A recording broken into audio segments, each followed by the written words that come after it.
you will perceive that you are who you prefer to be. That's all it takes. The willingness to know who you really are, what you really are, the willingness to see yourself from the perspective of your preference, knowing it is just as valid as any other perspective you have ever had or will ever have. And it's all about how you see yourself.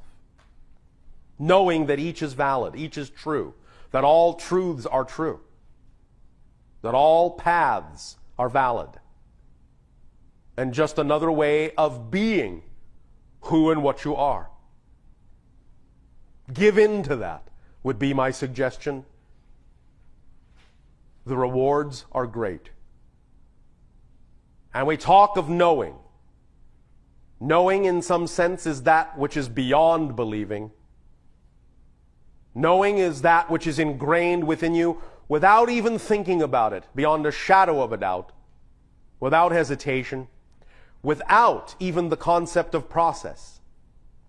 It is simply that which you know to be true. Which you know to be true. And if you really take stock of what is simply obvious in life, then you will know what we know about you. That you are eternal, infinite, aspects of creation. That you determine utterly what you experience in your reality. That you have freedom to choose forever and ever who and what you are. Because you are made in the image of God. And that means you are an aspect of all that is. And an aspect of all that is, that knows itself as an aspect of all that is, will see the work of all that is in everything that he or she does. Will see the work of all that is in every reflection that you see of yourself. Be it light, be it dark, doesn't matter. All that is all that is.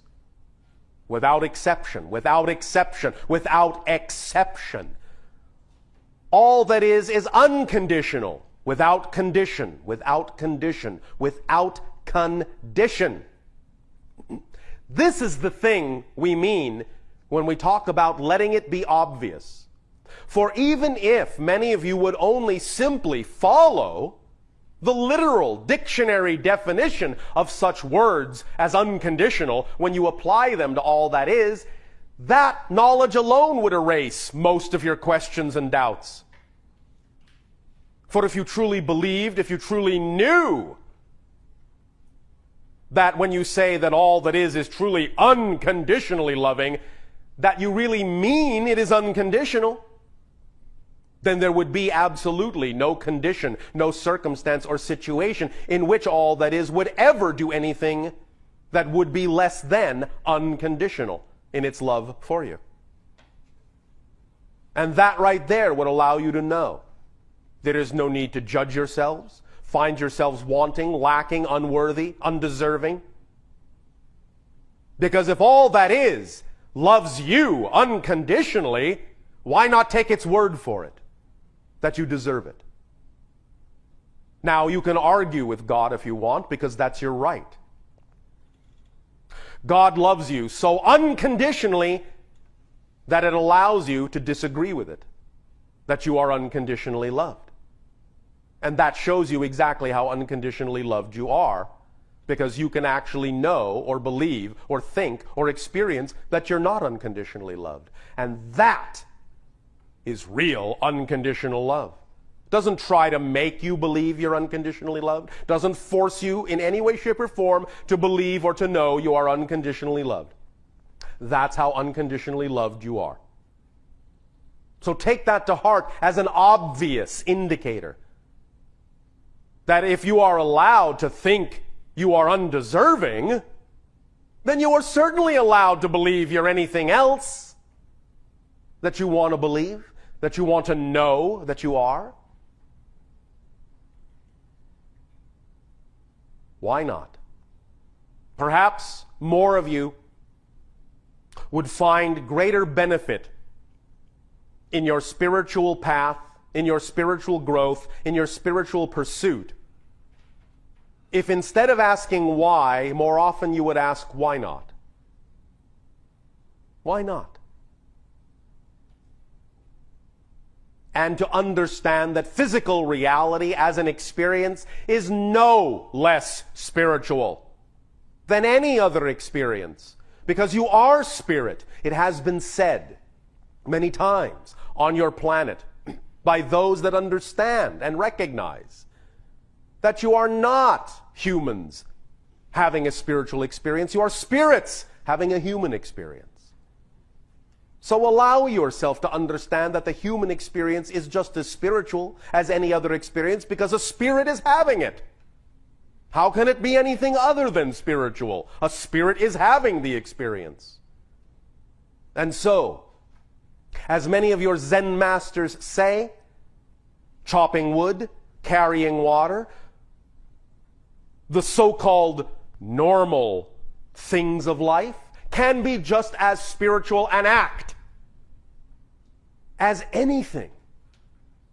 Anything. If done from a place where you know who you are, and done from a place where you understand the relationship of what you are doing to all that is,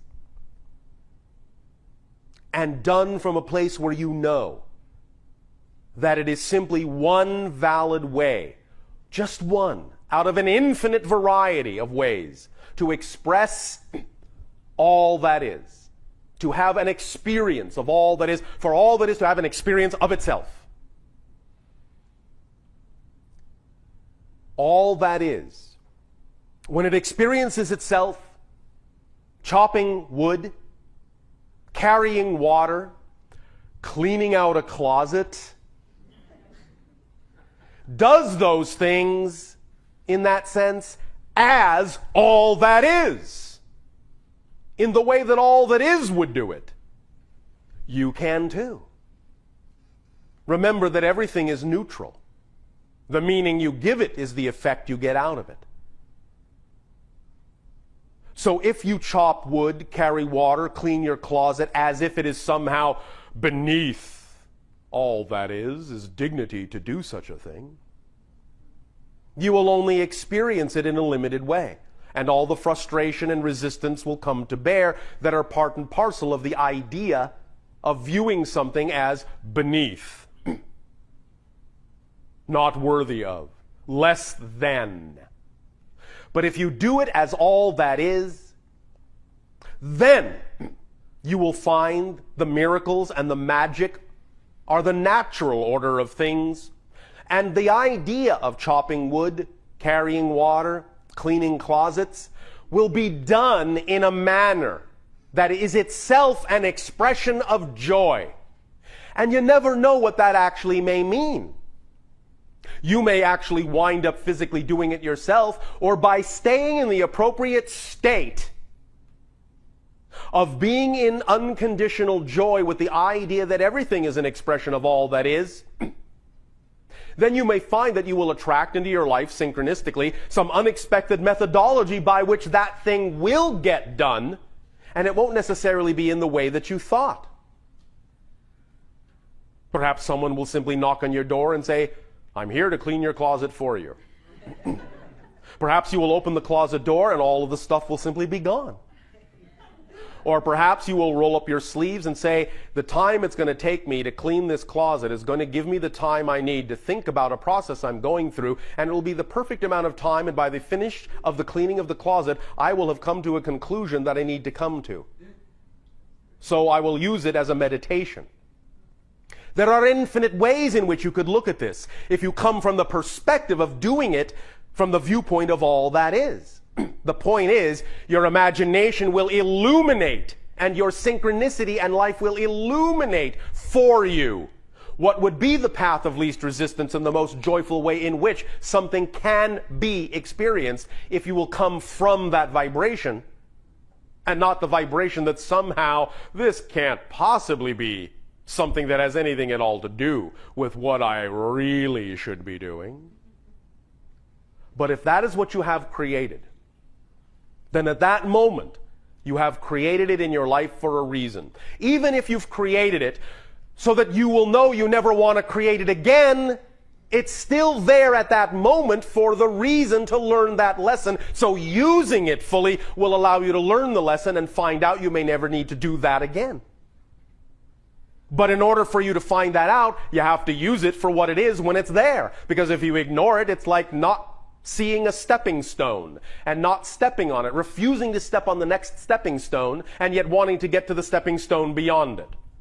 Which cannot happen unless you step on this one first, because it is designed to get you to the next one. If you see it that way, you will step on it with joy and it will propel you automatically to the next one very rapidly, very efficiently, very smoothly, very easily. But the longer you sit there and stubbornly refuse that that stepping stone has anything at all to do with you, the longer you will stay on the stone you are on. And the farther away that other stone will look. Because it will seem as if you have filled the gap between the stones with so much space and time that you will never get there. It's all a matter of perspective. Because perspective is all there is. There is no physical reality other than the perspective of the experience you choose to have. That's what physical reality is. Your perspective of it. They are not two separate things. Even your quantum physicists now understand there is actually no observation without an observer. The observer and the observation create each other simultaneously. Your perspective of physical reality is physical reality, and thus becomes your experience of physical reality. Perspective and experience, in that sense, are synonymous. Does that make sense to you? All right. Then relax. Let some of the air out of your thoughts. Deflate. Deflate. Let out all the extra things that don't really need to be there. Keep it simple, keep it simple, keep it simple. Take a deep breath in. And let out all the things that you don't really need to keep carrying with you like excess baggage. Yes, very good. There you go. Now you're getting it. Many of you have been carrying these bags since childhood. Drop them. You don't need them on the trip you're on. Everything you need will be provided for when you get there. Like a fine resort hotel.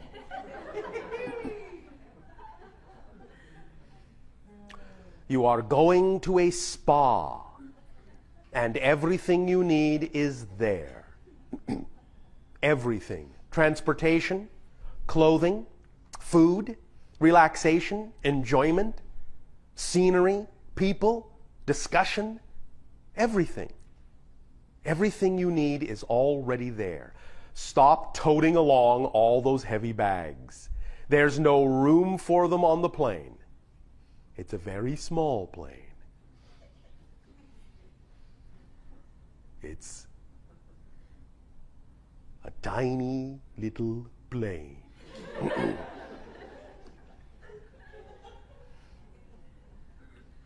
Now, step onto that lovely little plane, which is built for nothing but comfort, for nothing but conversation, for nothing but relaxation. And lift off with nothing but the clothes on your back, or naked if you wish. fly through the air, and land, and step out and realize you are far, far away from where you took off, but it only took a moment to get there. Because in reality, that place was always right next door. And now that you have deflated your thoughts and let the air out of some of them, you find out that the only reason it seems so far away is because you had created so much space and time between you and it. When in fact, there's really no space and time between you and it at all. It's all right here, all right now. And the temperature and the atmosphere of where you have landed is absolutely ideal for you. And amazingly enough, ideal for every other passenger that arrives, even if that is different from yours. It is a marvelous, multidimensional place that adjusts itself to everything you enjoy, personally and automatically. And believe me, in the universe, even in the physical plane, there actually are such places that can accomplish this.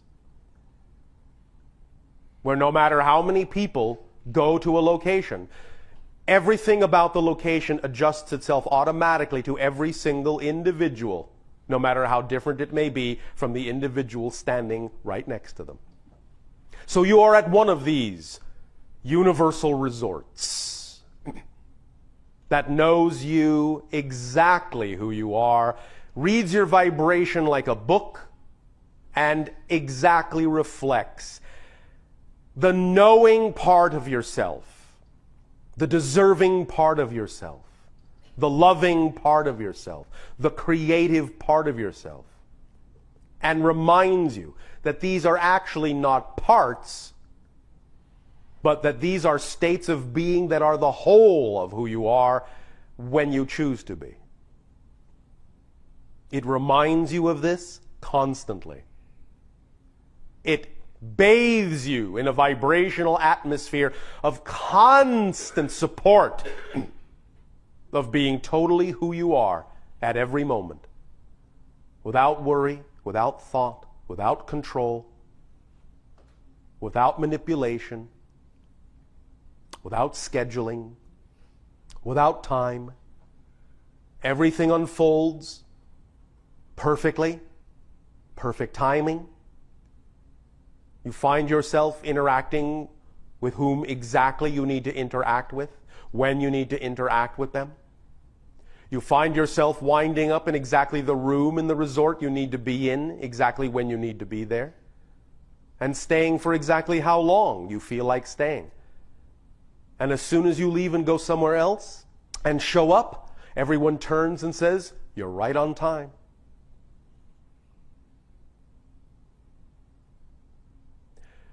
Let yourself understand that this place symbolizes and represents your true natural self, your instinctive self.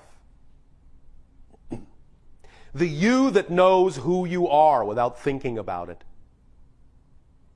The you that absolutely knows who you are without thinking about it, without being told, without being judged, without being measured, but supported simply for the absolute knowledge that you have of knowing who you are. Breathe in the air and know that you are breathing in yourself. The atmosphere, the vibration that is you, the you know yourself to be. You know yourself to be. Without the fuss, without the muss, without the 1,000 little thoughts that you have agreed to allow yourself to nag yourself with about how you should be this and how you should be that in order to be better, in order to be worthy, in order to be deserving, in order to be wanted, in order to be loved, in order to be taken seriously, in order to be thought of as having a place in existence. To earn your place in the world Nonsense. Were that you didn't deserve it, believe me, believe me, believe me, you wouldn't exist. Do what you want to do because you love to do it. The expression of being yourself as fully as you can is the only coin you need. And it is what will allow abundance to come to you in whatever form it needs to, coin or otherwise, that represents the path of least resistance to being yourself. You are abundant because all that is the very essence of abundance itself. And if you think all that is would create you, and that there would not be enough for you, you have a very poor picture of all that is. And you are making poverty out of abundance by seeing all that is as that poor in its creation, that it could somehow create you and leave you out of the ability to be supported by its abundance. It has allowed you to experience that idea, but you are creating whatever poverty you create from your abundance. Even if it's an abundance of poverty, it's still abundance. You have everything in that sense already. All you have to do is allow yourself to be who you are, to see that, to know that clearly. Just be who you are. And the reflection from the universe will be clear. But do it without expectation of reflection, for then you are standing outside of your knowingness once again. Stay within your knowingness. Choose the state you wish to express, because you have no other choice, because that's who you are. Not because it will get you this, not because it will get you that, but because it's who you are. That declaration is all that's necessary for the universe to respond to you as fully. So you don't have to make it conditional. I'll be this if I get that. If I get that, I'll be this. When you make it conditional, the universe can only reflect conditional experiences to you. Make it unconditional. Make it unconditional. That you are willing to be who you are because that's who you are. There's no other choice. Make it unconditional. And if you make it unconditional, you will have the unconditional experience itself from all that is. Take a deep breath unconditionally and let it out unconditionally.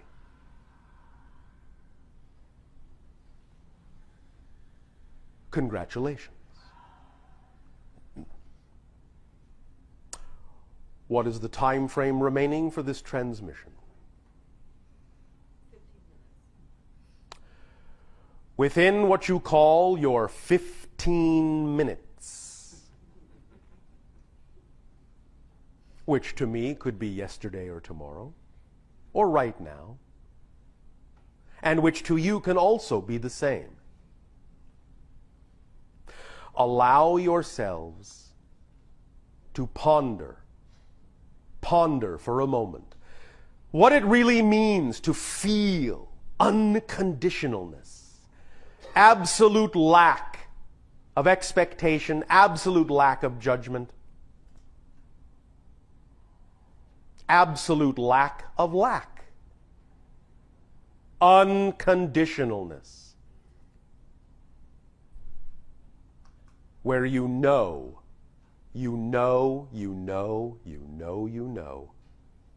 and nothing has the power to tell you that you don't know what you know.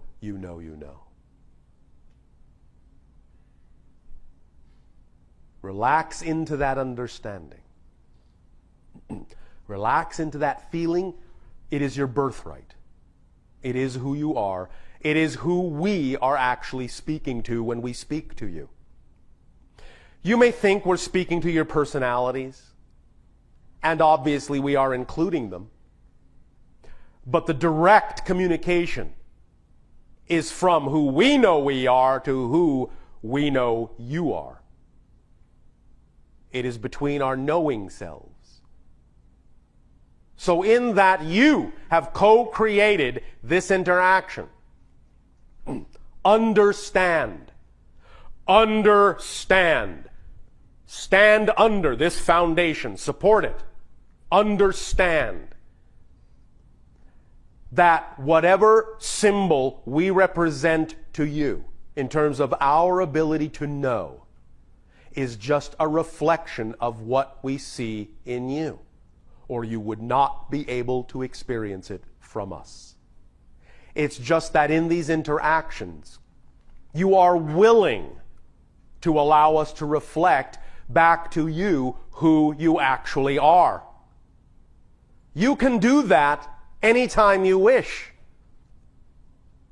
You don't need to be in these kinds of specific interactions in this specific way, because we are always having an interaction. Always. On some level or other. Key into that. Tap into that. And know it is just as real. On its own terms, in its own way, it is just as real. Don't make a difference where none needs to exist. You know we are always in touch. You know you are always connected to all that is. You know this. I know you know this. And we thank you for allowing us to remind you that you know this. And for reminding you that you always have the choice to know this or forget this. But to now simply remember that even when you choose to forget, you are still using your connection to forget that you have one. And now, if we had gambling on our planet, we would bet that you actually will never completely forget who you are again. And I think we will win that bet. Because the house always wins. And we all live in the same house. Now. We all live in the same house now. Welcome home. Take your break.